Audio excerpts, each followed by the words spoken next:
IGN ngasih rating 5 dari 10 untuk film Black Adam. Ngakak kocak loh.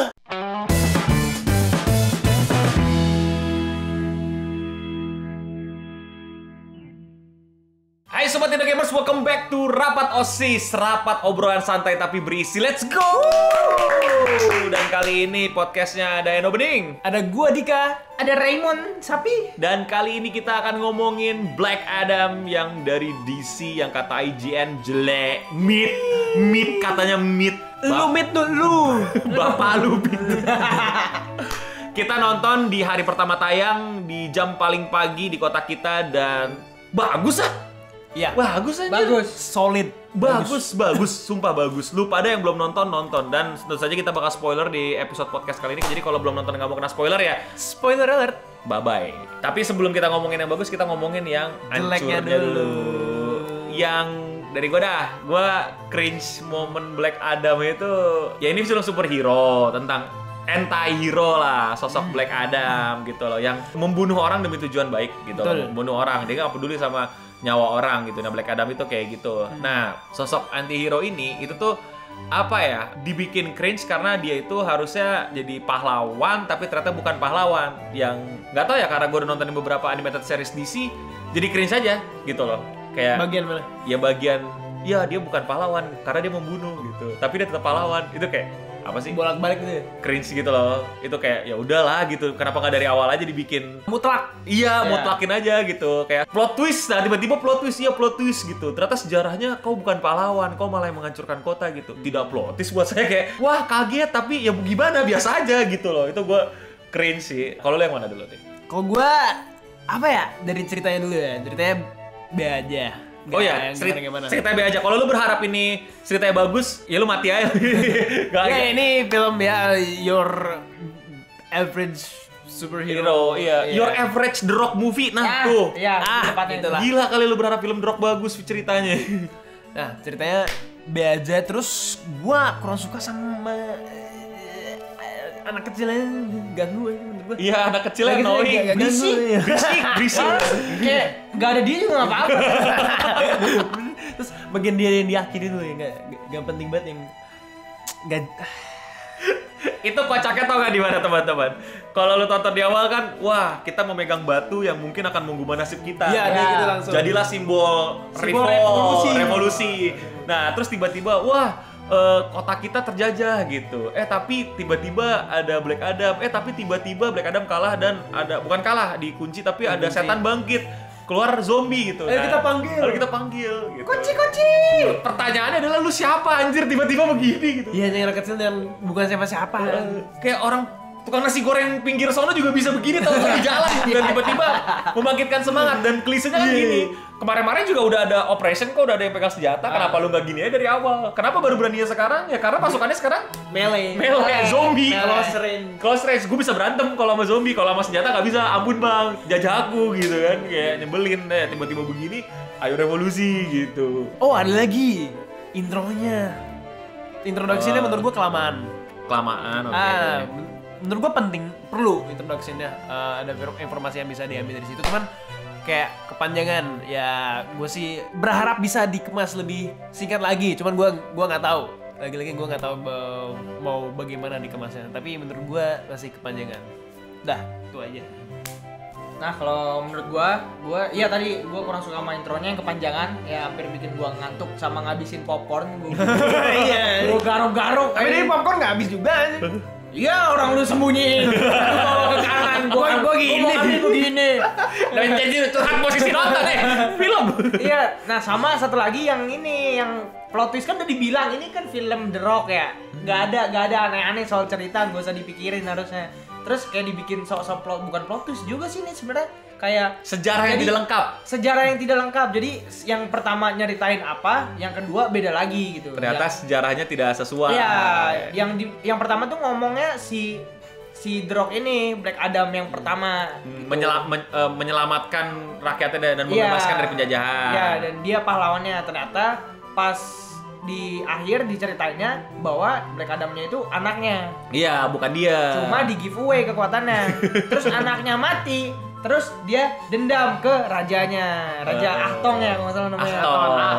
Ahtong ya itu pokoknya diputer-puter lagi, pokoknya ya ujung-ujungnya kan lawan raja-raja itu juga, jadi kurang manfaat menurut gue kayak plot twistnya. Tapi biasa jujur aja. gue suka sih bagian itu. Karena dia pakai scene yang sama berulang kali. Cuman narasinya berbeda. Dan iya. paling ada scene yang tambah tambah sedikit. Ya. Itu gue suka banget yang pakai scene yang berulang kali tapi gak top flashback gitu kayak Reuse footage. Iya, kayak One Piece. Jadi recapnya 8 menit per episode.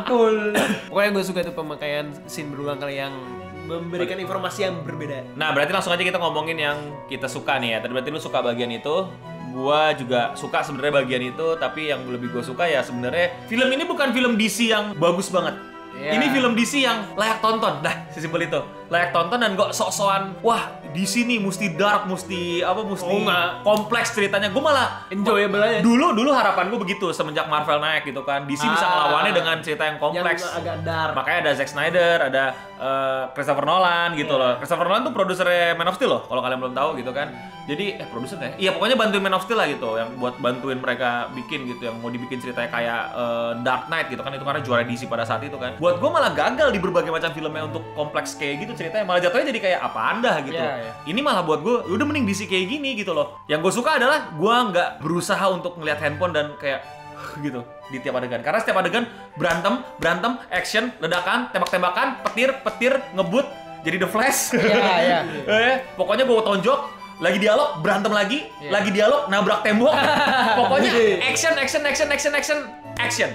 Dan menurut gue berhasil di situ untuk nyajin akhirnya film superhero full action, bukan cerita-cerita bahwa dulu begini, cinta adalah gini, Masih filosofi. mengeksploit superhero yang gue punya kekuatan super tapi jiwa gue kosong. Basi, udah, Petir gitu ntar. dia Thor gitu.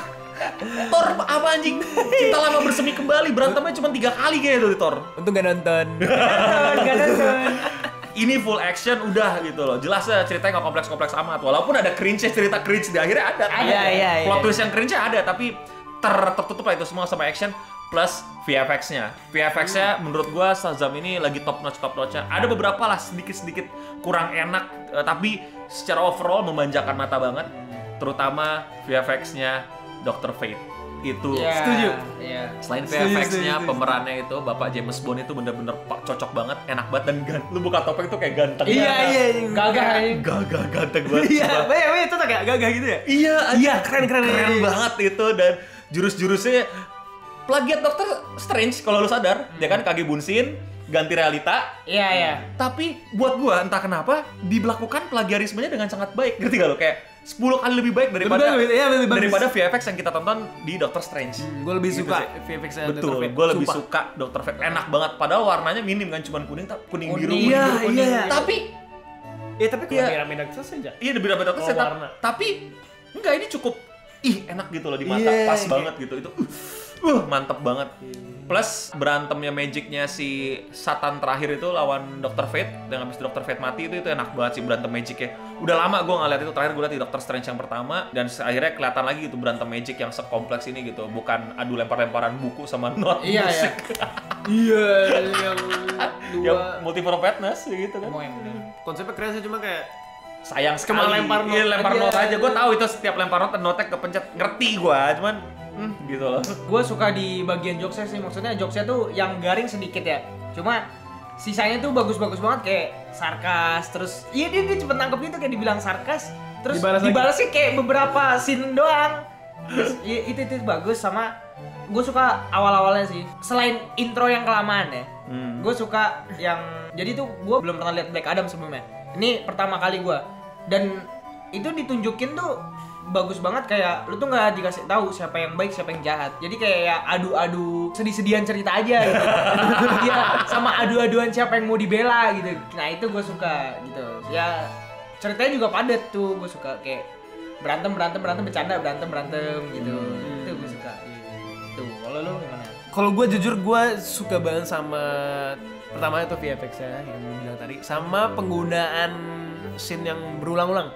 Terutama yang Hawk. Oh, ini pandangan. bukan scene berulang-ulang yang masa lalu, tapi yang si Dr. Fate baca masa depan. Iya, baca Oke. masa depan. Hawk itu ditunjukin dia mati 2 atau 3 kali apa? 3 kali kayaknya. Di ramalannya. Tapi di akhir tuh ditunjukin Persis. ditunjuk juga persis Scene-nya. ramalannya Dr. Fate. Cuman bedanya adalah dia tidak mati. Dia megang helmnya Dr. Fate. Dan Iya. itu adalah buncinya dia. Iya, itu. Itu Keren banget. Itu keren.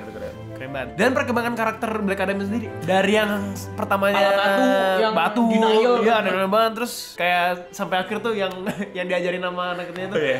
sampaikan ke mereka bahwa Orang dengan baju hitam mengirimmu gitu. Iya. dirimu awalnya kan salah kan, Iya. ngomongnya ke anaknya bukan ke musuhnya. Iya. Terus musuhnya mati Terus duluan baru salah ngomong. lagi Terus harusnya salah sebelum Mati. sebelum matiin ngomong. Terus satu lagi yang musuhnya udah dilempar duluan. Oh iya. Iya. Terus yang terakhir yang benar, yang apa? Yang Tell dulu them. sabak. Iya. Keren. Itu Keren. perkembangan karakternya keren sih. Dan gue suka banget sama after credit. Dihadirkanlah Superman tiba-tiba. Iya.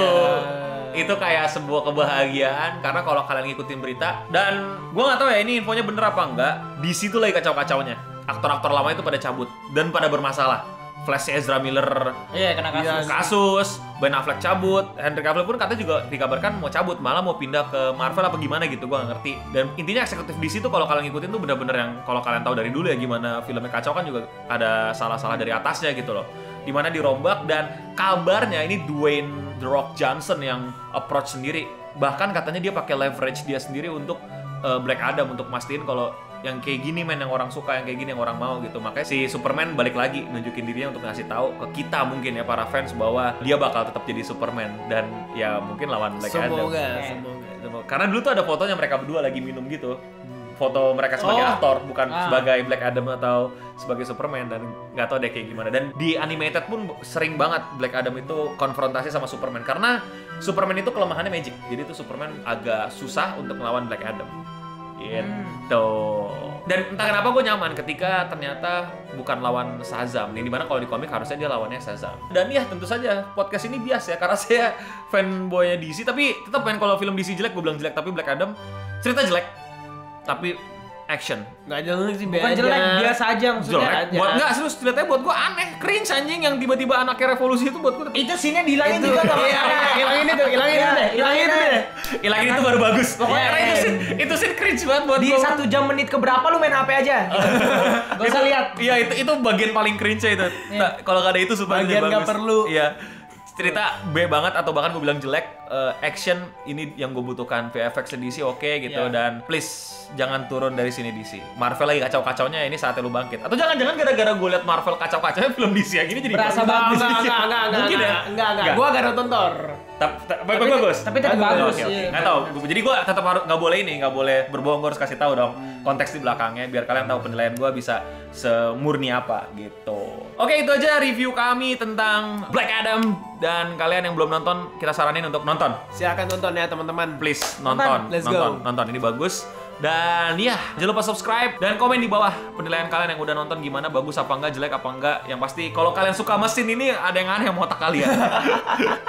Subscribe, klik loncengnya, klik tombol like, dan juga share ke teman-teman kalian yang nggak mau nonton Black Adam. Dan follow kami di sosial media and support your boys.